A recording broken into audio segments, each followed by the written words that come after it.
Last year ఇదే టైంకి ఇక్కడ రథయాత్రను విజిట్ చేసాం. ఇప్పుడు ఈ ఇయర్ కూడా మళ్ళీ గ్రాండ్ గా జరిగే ఈ జగన్నాథ స్వామి రథయాత్రని చూడడానికి మళ్ళీ వచ్చేసాం. ఇప్పుడు నేను దేని గురించి చెప్తున్నా అంటే పల్నాకిలో జరిగే జగన్నాథ స్వామి రథయాత్ర కోసం. ఇప్పుడు మేము వచ్చింది ప్యాలెస్ ఎంట్రన్స్ కి. ఎగ్జాక్ట్ గా 6 గంటలకి ఇక్కడ స్టార్ట్ అయ్యాం. ప్లాన్ ఏంటి అంటే ఫస్ట్ ఇక్కడ బైక్ పార్క్ చేసి స్టార్ట్ అయ్యి దారిలో జరిగే జాతర అంతా చూసుకుని ఎగ్జిబిషన్ ని చూసుకుని రథాలని టెంపుల్స్ ని విజిట్ చేసి తిరిగి మళ్ళీ ఇదే స్పాట్ కి వచ్చి అప్పటికే నైట్ అవుతుంది కాబట్టి నైట్ లైట్ సెట్టింగ్స్ లో ప్యాలెస్ ని చూసి ప్యాలెస్ ఎదురుగా ఉన్న యమలోకం సెట్ ని విజిట్ చేసి బయలుదేరాలి నా ప్లాన్ అన్నమాట.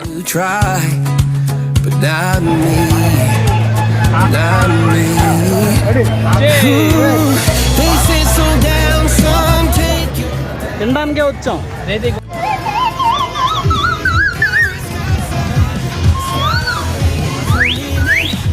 ఈ రథయాత్ర కోసం చెప్పాలంటే పర్లాకివుడి రథయాత్ర ఒరిస్సాలోనే అత్యంత ప్రసిద్ధ రథయాత్రలో ఒకటి. ఇది ప్రతి సంవత్సరం ఆషాఢ శుక్ల ద్వితీయ రోజున జరుగుతుంది. పూరి రథయాత్ర తర్వాత ఒడిశాలో అత్యంత ప్రాముఖ్యత చెందిన రథయాత్రల్లో ఒకటిగా దీన్ని భావిస్తారు.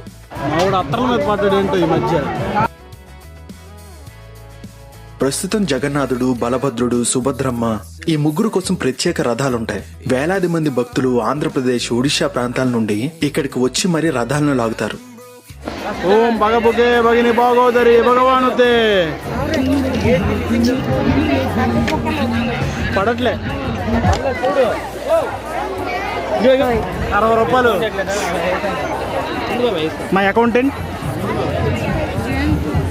టెంపుల్ కి రథంకి వెళ్ళినప్పటికీ ఎంత నడుస్తున్నా తరగట్లేదు అనమాట. చాలా దూరం ప్లస్ ఏంటంటే ఈ క్రౌడ్ కదా, ఈ క్రౌడ్ లో మెల్లగా నడుచుకుని వెళ్ళేసరికి చాలా టైం పెట్టాలి. ఉత్సవం సుమారు 9 రోజుల నుండి 10 రోజుల పాటు కొనసాగుతుంది. రథయాత్ర మొదలైన రోజు రాలేదు. మేము వచ్చింది సండే. 1.5 కిలోమీటర్ల దూరం ఉంటుంది ఈ జాతర. అలా వెళ్తున్న కొద్దీ జనాలు పెరుగుతూనే ఉంటారు. చుట్టూ ఫుడ్ స్టాల్స్ ఉంటాయి. అసలు 1, 2 ఎన్ని స్టాల్స్ ఉంటాయంటే పూజా సామాగ్రి స్టాల్స్, జగన్నాథ స్వామి ఫోటోస్, విగ్రహాలు, కీ చైన్స్, లాకెట్లు, గొలుసులు, చెవుపోగులు, గాజులు, కాస్మెటిక్ వస్తువులు, పిల్లలు బొమ్మలు, బ్యాటరీ టాయ్స్, బెలూన్స్, చీరలు, డ్రెస్సులు, టీ-షర్ట్లు, చాట్, పానీపూరి, పకోడీ, బజ్జీలు, Manchuria, ice cream, cool drink, sweets, popcorn, cotton candy, chips, panipuri, chaat, noodles, plastic సామాన్లు, స్టీల్ సామాన్లు ఇవన్నీ దారిలో వస్తూనే ఉంటాయి. ఇంకో పక్క exhibition, giant wheel, Columbus, toy train, పిల్లలకి rides, balloon shooting, rings game, ఇక నేను చెప్పలేను. మొత్తానికి లేవంటూ ఉండదు. కళ్ళు చెదిరిపోయేలా ఉంటుంది జాతర మొత్తం. ఈ కిక్కిరిసిన జనాల మధ్యలో రథాల్ని తాకుతూ టెంపుల్ వైపుకు వెళ్ళాం.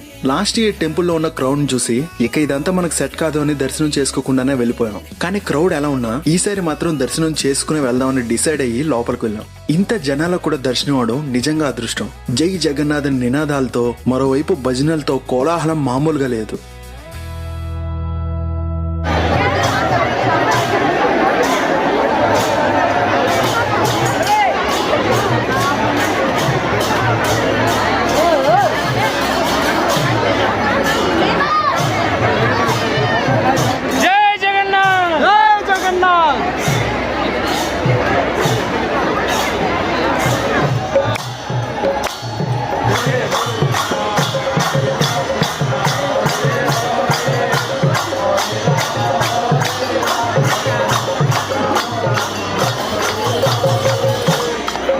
క్రౌడ్ ఎలా ఉన్నారంటే నా అవతారం చూడండి. లోపలికి వెళ్ళడమే మనంతో, బయటికి రావడం.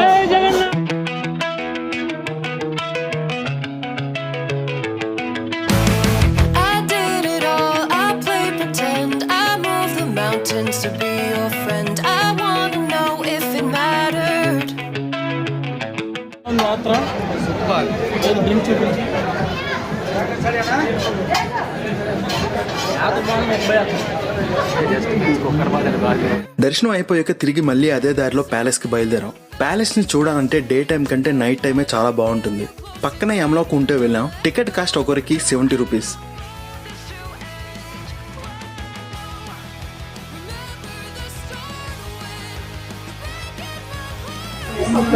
Ticket 70 rupees.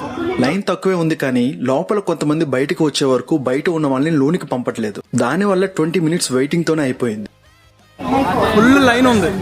యాక్చువల్ గా మేము వైజాగ్ వెళ్ళినప్పుడు సేమ్ ఇదే సెట్ వేశారు వైజాగ్ ఎక్స్పోలో. అక్కడ మిస్ అయ్యామన్నమాట ఫుల్ జనాలు ఉండడం వల్ల. పల్నాకిలో ఈ సెట్ మళ్ళీ వేశారు. సో ఈ రోజు ఇక్కడికి వచ్చాం.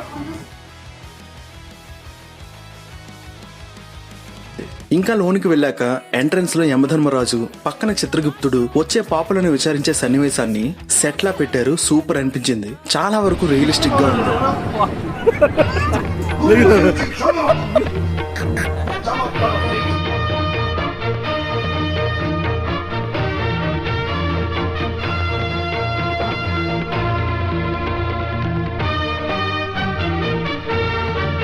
వీళ్ళందరూ యమలోకంలో పాపులు అనమాట.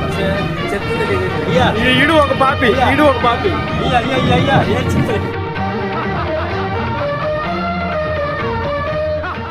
ఇంకా లోపలికి వెళ్తే నరకలోకం వస్తుంది. గరుడ పురాణంలో చెప్పిన చాలా శిక్షలు ఇక్కడ మనకు కనిపిస్తాయి. రోబోటిక్ గా చూస్తే భలే అనిపిస్తాయి ఇవన్నీ. అంత కోపం అంటే పాడుపడిన చీకటి గుహలోకి తీసుకెళ్లి జంతువుల ద్వారా చిత్రవత్ చేసి చంపటం. ద్రోహం చేసే వాళ్ళకి, హత్యలు చేసే వాళ్ళకి, తోటి ప్రాణుల్ని పట్టించుకునే వాళ్ళకి ఈ శిక్ష. కుంభీ పాకం అంతే. ఇది అందరికీ తెలిసినటువంటి శిక్షే. నూనె బాండ్లీలో పడేసి వేయించటం. క్రిమి భోజనం అంటే ఇది ఒక విధమైన స్లో డెత్. రక్తాన్ని పీల్చే పురుగుల్ని వదిలి కరిపించటం. స్వలాభం కోసం మనుషుల్ని క్రిమిలా పట్టుకు పీడించే వాళ్ళకి ఈ శిక్ష. ఇందులో అన్ని పాపాలకి తగిన పనిష్మెంట్స్ ఉన్నాయి. రక్తఖండం, క్షారోదకం, అసితిపత్రం, రక్తపంకం. క్రిస్టియానిటీలో జడ్జిమెంట్ డే అని అంటారు కదా, అదే విధంగా ఇది మన వాళ్ళ కాన్సెప్ట్. నరకద్వారం దాటాక స్వర్గద్వారం వస్తుంది. దేవతలు, ఐరావతం, మంచు కొండలు, ఎదురుగా కలియుగ దేవుడైన వెంకటేశ్వర స్వామిని దర్శించుకుంటూ ఎగ్జిట్ అవడమే. ఇంకా కొన్ని రోజుల్లో రథయాత్ర ముగుస్తుంది. ఈలోగా ఖచ్చితంగా వచ్చి రథయాత్రని విజిట్ చేయండి. ఇక్కడికి వచ్చే యమలోకాన్ని మాత్రం విజిట్ చేయడం మర్చిపోకండి. ఈ వీడియో నచ్చిందా? నచ్చితే లైక్ చేసి కామెంట్ చేసి మన సిక్కోలు చిత్రాల ఛానల్ ని ఫాలో అవ్వండి.